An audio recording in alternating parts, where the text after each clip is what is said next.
So like always, just, look back at Saturday real quickly and then move forward here. And first of all, just pleased to say that as far as we know, the injured player, TJ McGee, is doing just fine.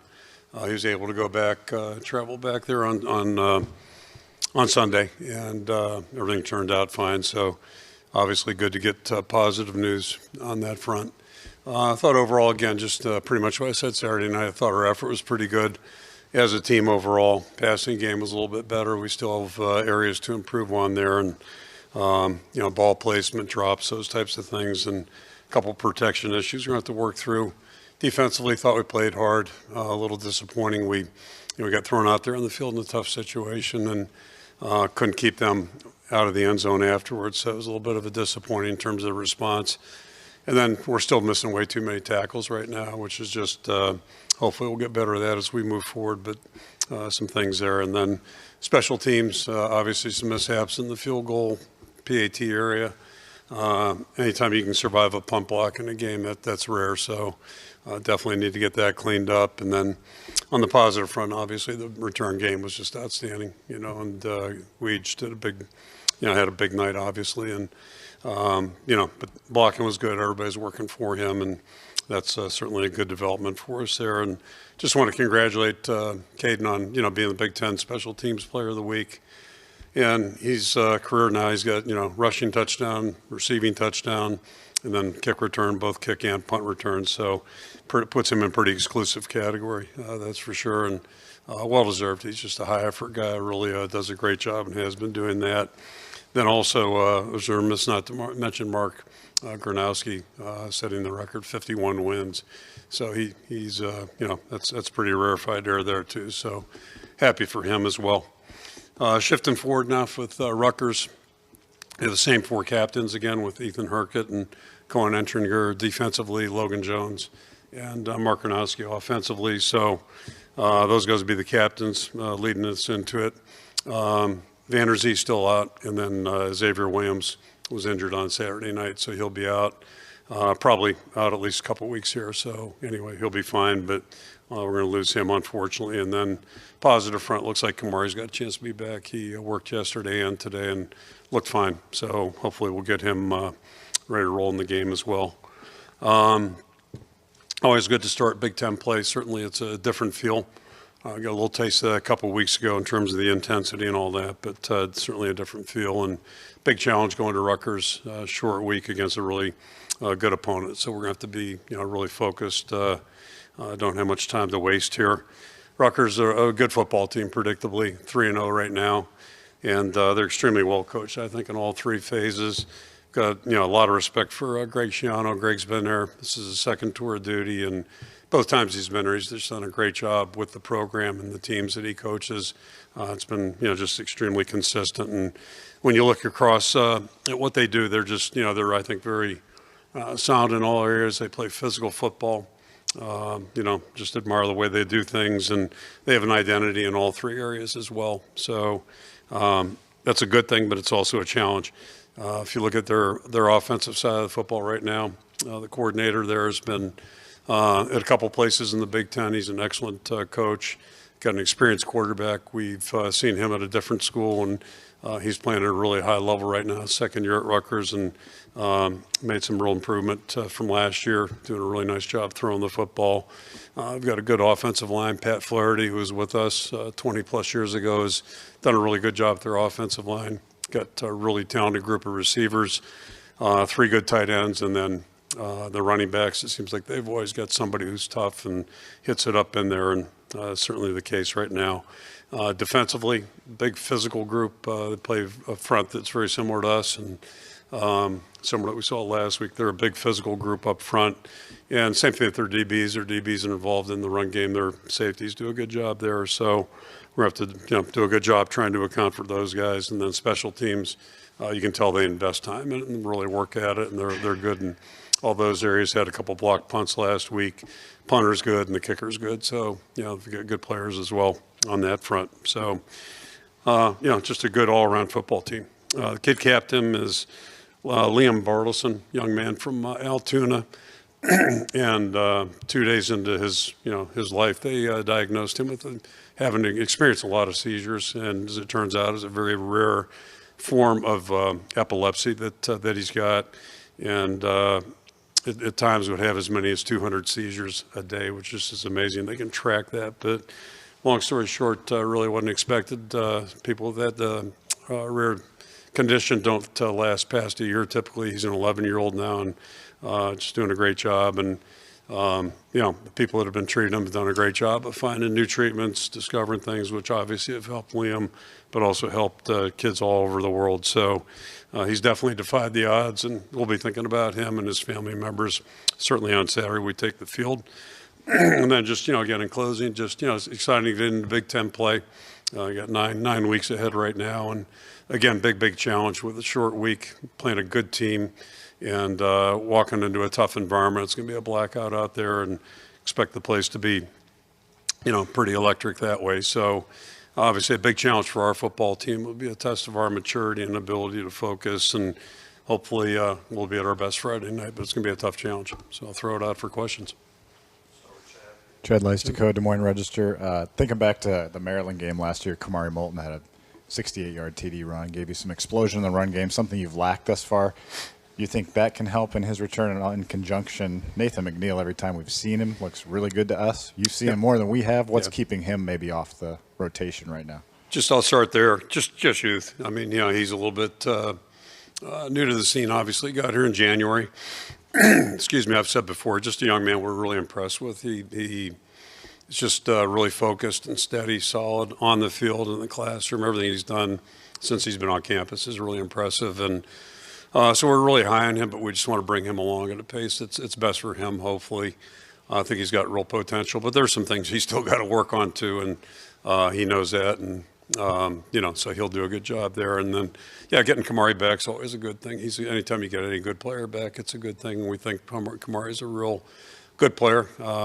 He is capable of breaking some longer runs, and if he can do that, that'd be a great thing. It's a tough defense to do that against. These guys have done a really nice job. But, getting a good quality player back is really helpful. Unfortunately, we lost Xavier, so rather not do a prisoner exchange. Quite frankly, I'd rather go two for none instead of 1 for 1. But the good news with Xavier is he'll be fine, but it's just going to take a little time. David Eichel, HawkeyeInsider.com. Kirk, two-part question. One, what's the status of Jerry at Bowie? I know he hasn't played yet this season. Is there any update you can give us on him? Yeah, I mean, I can go back to January. Basically, he's just had some soft tissue stuff that we can't quite get a grip on and get right. So I don't think it's anything major right now, but it's just been enough to keep him out, and it's hard as a receiver if you can't run, and that's kind of been the issue. And then after looking back at the film in the passing game, were you pleased with the progression? I know there's some drops and stuff that you still kind of want to clean up, but you kind of see that as a foundational piece that you guys can kind of build upon here over the next several weeks. Yeah, it's a step forward, and I think we've 3 weeks into it, I think there's been progress each week, especially in what we see in practice. And the challenge we had 2 weeks ago, it's a really it's a unique defensive scheme, unique coverages. So not a lot of clean looks. They do a good job not giving you clean looks. But I thought we took a step forward.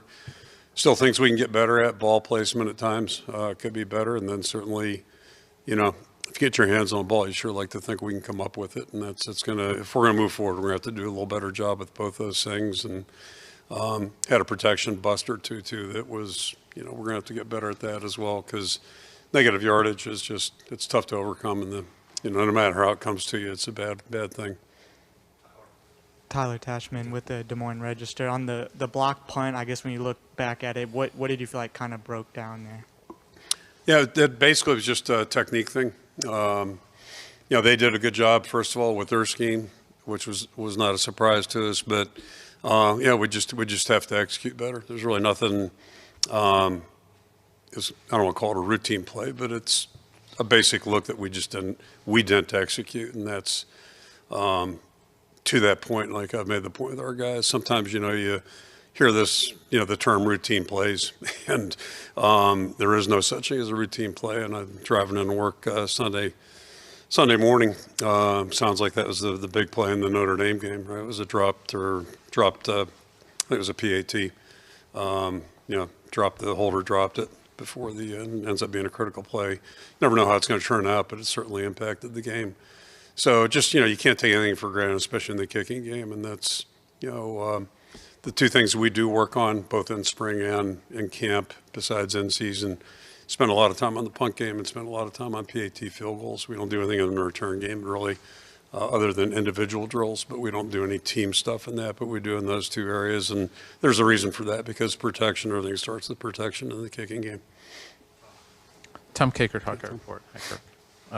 Just wondering, after Saturday's game, you set the record and everything. Yep. Probably received some messages from people, notes, phone calls, texts. Anything meaningful or interesting or fun that you heard from somebody maybe you hadn't heard from for a while? Or not really, but they're all meaningful to me. And I don't want to say problematic, but it's takes a while to get through all that stuff. But really happy about it, and another 10 days we'll be able to maybe just enjoy it a little bit. But right now it's on to Rutgers, it really is. But it was a really special night, certainly in a lot of areas, and I really enjoyed the evening. But it was a quick night too, and whatever time we got home, it was approaching midnight, and we had to get up and get going here, and need to be ready this week. Hey, Kirk, Elliot Clough, HawkeyeInsider.com.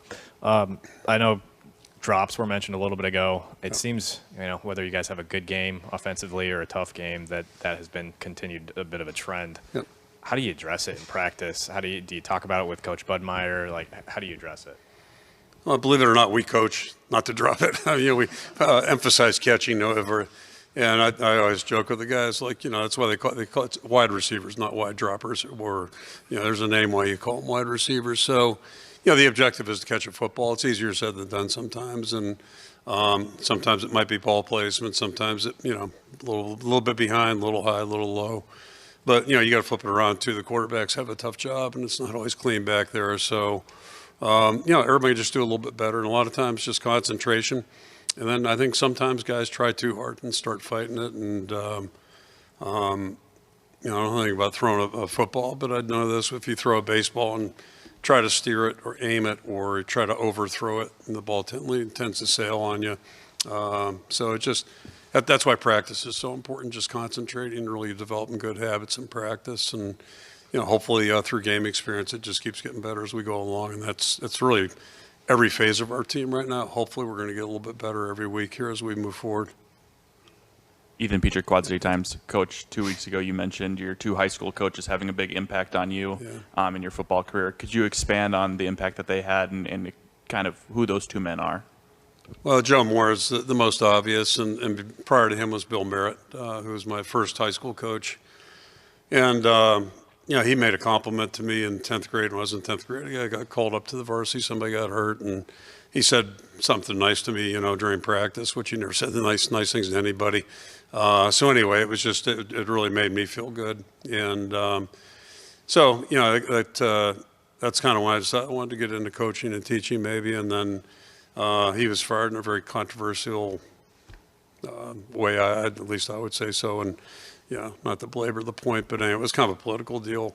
So, I was convinced this was the end of civilization. Then Joe Moore ended up coming to our high school, and ironically, he's the person that probably impacted me as much as anybody. Really took me in and allowed me to be his GA in 1980, his first year as a line coach at Pitt. And, until his death, it was just, almost talked daily. So it's probably like a lot of people in a lot of areas, a lot of times there's stories why you end up doing what you do. And I don't think anybody gets too far down the road without having people that really help them and invest in them and that type of thing. So a lot of guys on our team could tell you stories about someone in their lives in football that probably impacted their lives, and probably most coaches could too. Mitch Vick, KGAN, you mentioned the missed tackles, but you've got a defensive unit that's given up, I think, just under 3.5 yards of play. I think third overall in total defense. Doesn't seem like they're letting a ton of guys behind them. I think just 2 explosive plays. So what's it tell you about your defense through 3 games? That there's stuff to clean up, but they're playing pretty well. The good news is the guys were hustling overall. And so if somebody did miss a tackle, somebody else is there to close in on it and what have you. But those little things, every week there's win, lose, or draw. There's always something to be corrected and some areas that we can get better at. And I go through the offensive line play probably in even more detail. But just aiming points and little things that if we can get those down better, then, because the competition is going to keep getting tougher here starting this week. So we're going to play in a lot of close games moving forward, just like we did 2 weeks ago. And those little things really tend to make a difference. And, it's like a PAT. You just never know which play is going to be the one. But there's, the old axiom's true. Usually there's 5, 6, 7 plays you go back and look at. If you could change those, it would really impact the game. But as a player or as a coach, you never know when that's going to be. That's why you got to be at your best, and we got to make sure we're working on getting better. Owen Sebring with KGAM. We were just talking about coaches who have an impact, and KJ Parker we were speaking with today, and Matt Bowen we found out was one of his coaches in high school. He said that he never heard Matt raise his voice. I wondered first if that surprised you to hear that about Matt Bowen, and secondly, just how much it means to you as a coach to have so many of your guys off doing that exact same thing. Where, even locally, you've got Chandler and Campman and Austin Blythe, lots of guys that you've produced who have become coaches at the high school level. How much that means to you as a coach? I think it's awesome, and all those guys you mentioned, I go down a long list of guys, but the thing I feel good about with that is, I know those guys are going to be good with the kids they work with, and that's the most important thing. They'll have good impacts, positive impacts. And, we're all trying to win games, and that's how we all get evaluated, but it goes so much beyond that. So, that's pretty neat. And I'm not surprised KJ talking about Matt, and that's one of the reasons KJ's here. Matt mentioned him years ago, and that got our attention because Matt doesn't call up, give us 12 names. He says this is a young man that's really special, and KJ is. He's a great young person. So, but yeah, Matt not raising his voice doesn't surprise me at all. Matt's a pretty cerebral guy. And I think we all have to do things within our personality that fits his. But what he says, I'm sure, has a lot of value. And that's Matt. I got to work with him 1 year directly as a player, but obviously we've remained close since that time. And he's just he's a tremendous person. A great father, really good professional. Went to journalism school at DePaul when he was playing in the NFL, and he's putting that to use now. He's really a good journalist, but also a pretty good coach, apparently. Those guys win a lot of games, and they don't have a lot of kids in that school. It's not a big school. Chad Leistico again. I'm pretty sure you coached against Greg Schiano when you're in the NFL. I don't know if you remember that, but it just seems like you Bears game, yeah. I think it was that last year. Yeah. After I got hired here, actually, because and so I think we got beat too. Thanks. I'm curious. It seems like you guys have a lot of mutual respect for each other. I guess I'm just curious when he kind of jumped onto your radar and what you've thought of him over the years. Greg went to Bucknell and had some experience at Penn State, and just we practiced against the Bears at one point. So yeah, we kind of overlapped a little bit, some mutual friends, that type of thing. But I've always admired him as a coach, and I think it was a year after we took this job. I think he became a head coach or went to Miami as a coordinator, and then went to Rutgers as a head coach first time around. And just watch the way he does things. And then Dallas played for him down in Tampa when he was in Tampa. Guys on some of our younger staff, Rob Smith, who's now the coordinator, was a young guy that joined him. Just a lot of respect for the way he goes about things. And to me, over the years, you develop a feeling for programs and how they do things. And, to me, Greg's just done a great job of setting the tempo there. And I can tell you from, being out in that part of the country, Rutgers is not an easy place to coach, or it wasn't, at least when he went there, and he really built them into a legitimate team. Had that big game against Louisville, whatever year that was, like 07, 08 or something like that. And then, since he's been back, he's done a great job there too. And now we get 4 or 5 days here to look at their film every day. So unfortunately, they're doing too good a job. But a lot of respect for Greg, and he's a tremendous person on top of it, most importantly.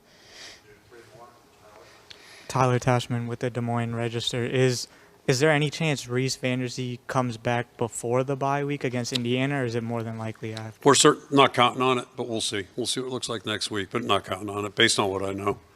But I think, beyond that, it looks pretty good. We'll see. Madison Hertzig, Cedar Rapids Gazette. Talking with Mark and some of the receivers, it sounds like you guys have planned for a team to present you guys with some sort of defensive scheme, and then they come out and throw you something completely different in a couple of these games. How have you noticed this offense kind of try to adapt to that in addition to some of the drops and some of the other struggles that this team has kind of been working through the last couple weeks? Yeah, you just have to be prepared for everything. And I mean, it almost feels like historically that's been the case with us. You think you're going to get one thing and then you get something else. For whatever reason, I still go back the year I was really entertained was 04. I mean, we couldn't run the ball at all. We were next to last in the NCAA, and a lot of people played us like we were a running team, and it amused me in some ways. Like, you know, these guys watch film or not, or even just look at the stats. Just, you know, you have to watch our film. So sometimes it is unpredictable. But yeah, the other day they basically flipped their philosophy. So I think, you know, part of your scheme and system, regardless of what it is, has to be flexible, and you've got to be able to have, you know, be able to adjust and adapt. And that's really what ends up happening. That's what's going on during the course of a game. Typically, after a while, certainly you get a feel for how they're going to approach it. And then some people will hang on to stuff for the second half, and you know, so you think you got it figured out, and then boom, they give you a couple curveballs. So that's part of the cat and mouse that goes on during the course of a game, obviously. And if you don't have a system that's got some flexibility, you're going to be in trouble. Yep. Jonah Krell with WQAD. Saw that you recruited Kaliak Menace out of high school, and obviously seeing him at Minnesota. Just how does that familiarity help you guys this week, and just what are some keys for your defense against him? Yeah, I mean, it doesn't hurt, but it really is not a big factor in that. I think, you know, most guys when they go to college, it's such a, you know, area of growth and development, and really the story I think is the progress that he's made, which is typical of a good college player. Usually they get better with each year, and he had some struggles, you know, 3 years ago, like any young player, but he's worked through it. He's really done a good job. And he was a good player last year for him, but he's playing at a higher level right now. If you look at his stats, you know, it's significantly better right now. So he's playing his best football, and I think as a coach, you know, Greg would probably tell you the same thing. That's what you're hoping for as guys get older, get more mature, and have that game experience, you know, if they're benefiting from it. And he clearly is. He's done a really nice job for him. And he's got a good supporting cast, too. They've got good receivers, good skill guys, and they run the football well. So it's going to be a big challenge for our defense. Probably. It's going to be the biggest one we've faced so far. Okay, thank you. See you this weekend. Almost said Saturday, but see you Friday.